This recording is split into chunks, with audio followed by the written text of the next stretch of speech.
So today's video is going to be about multifamily mistakes that I've made as a real estate investor. I started with multifamily and made quite a few mistakes, and I learned moving through each one. But before I get started, I'm going to say that luckily, multifamily in particular, but real estate in general, it's a very forgiving asset class. I mean, you can go in, make mistakes, and still make money because of the nature of real estate, how it appreciates, how it's valued, etc. So I'm going to be going over a couple mistakes that I made, hopefully, so you guys can avoid those mistakes in your real estate journey. The first one is overly optimistic underwriting. Now, for those that are just getting started, underwriting is just a fancy term for running the numbers, figuring out how much you're going to make, figuring out what your expenses are, and how much you're going to be able to put in your pocket. That's all underwriting is. It's a fancy term used in the industry. So when you're running your underwriting, some people like to be really optimistic. I'm going to get this much in rent, and they're going top dollar. This is how much my expenses are going to be, and they're being very careful with their expenses, and estimating low on expenses and estimating high on income. And when you do that, it can be very easy to make a property look like a great deal when it's probably not. So be realistic. If anything, don't just be realistic, be pessimistic. This is your opportunity to stress test the system.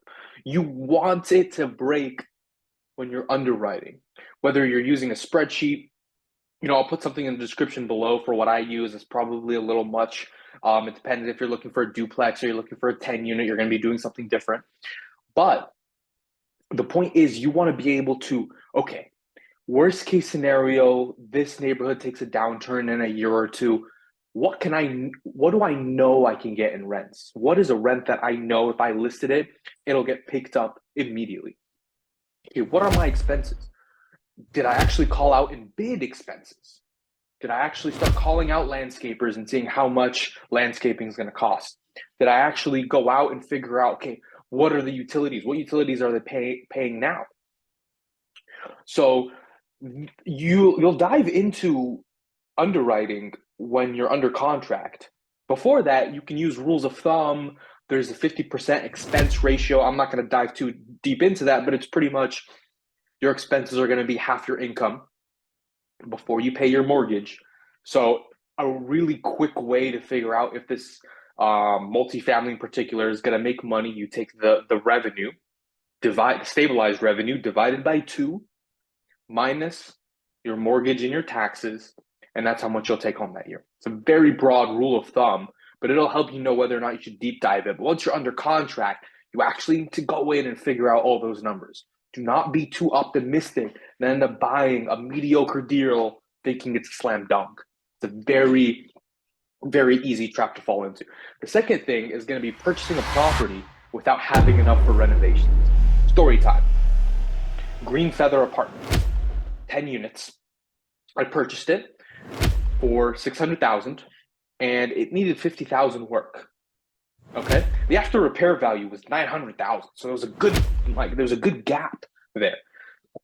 So I purchased the building. I only had to put 150 down, 25% down, but that was all I had. I literally put everything. I was even borrowing money from other people to buy this property, partnering with other people to get enough cash to buy this property. So we close on the property. Okay, and there's 3 empty units in this building, but I did not have money to renovate those units.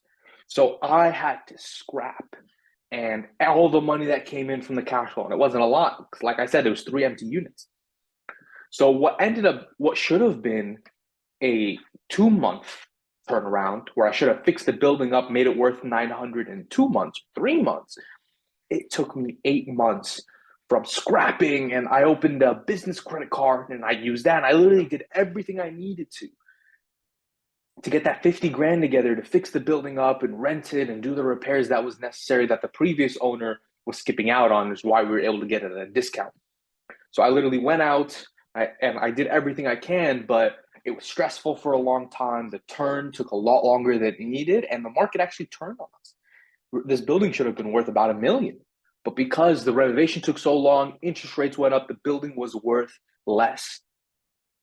So be sure when you buy a building, you have down payment, closing costs, renovation costs, and holding costs, which is taxes, insurance while the building's empty. If it's only 1 or 2 units, you may have 3 units, 4 units. You may have a period of time in which the building is empty, not collecting any money. So you have to pay expenses like taxes, insurance, all that stuff, maybe some utilities out of pocket. So make sure when you buy a building, you have enough to renovate that building, get it stabilized as quickly as possible. The faster you get that building stabilized, the faster you're collecting cash flow, the faster you can exit. That's number two. Number three is insufficient reserves. It's very similar to number two, but it's so important that I should have its own number. People lose property because they're bad operators or they don't have enough money in reserves. Okay, so how much should you have in reserves? Now, there's a lot of people that have different numbers, and the one I've kind of settled on is about $1,000 per unit, about $5,000 minimum. So if you have a duplex, you can't just put $2,000 in an account and think you're okay. Now, it's personal. Not everyone has the same number. I'm pretty comfortable with $1,000 per unit, $5,000 minimum, but it also depends on the age of the property. If you're buying a property that was built in 1920, you may want to go up to $1,500 per unit or $7,000 minimum. So it really depends, on how old the property is, but set a number that you feel comfortable having in the account. Everyone has different risk tolerances, and then everything above that you can take home. So for example, I have a 10 unit. Back to the green feather example, 10 units, $10,000 in the bank account. And if at the end of the month, after all expenses are paid, there's $13,000 in the bank account, I can take $3,000 and put in my pocket. There's $14,000, I can take that and put in my pocket.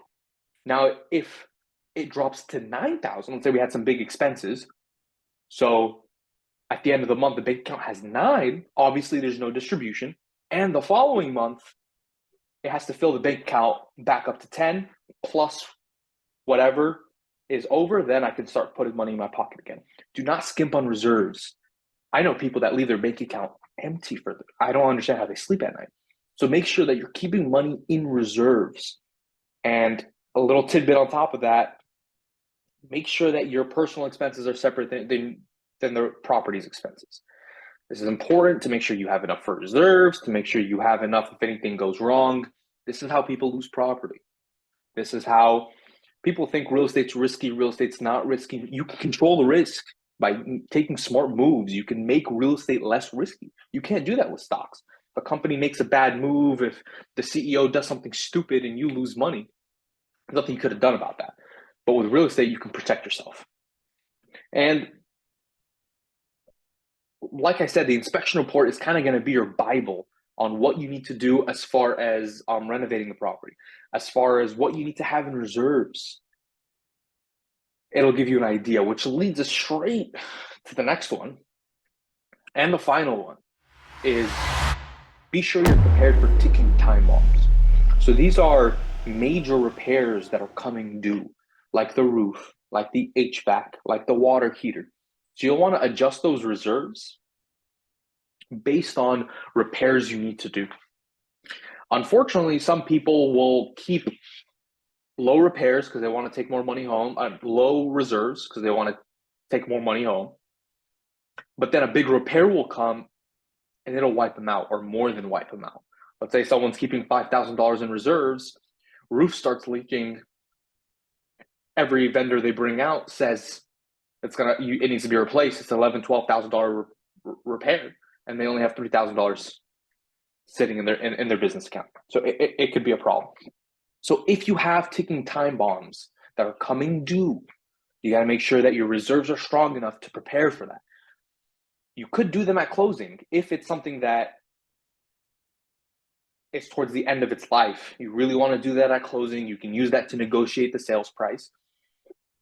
But a lot of stuff they'll say has 5 years left, 7 years left, 3 years left. You don't necessarily have to do those right away. Some components of the property, you want to keep them from as long as possible until they fail on you.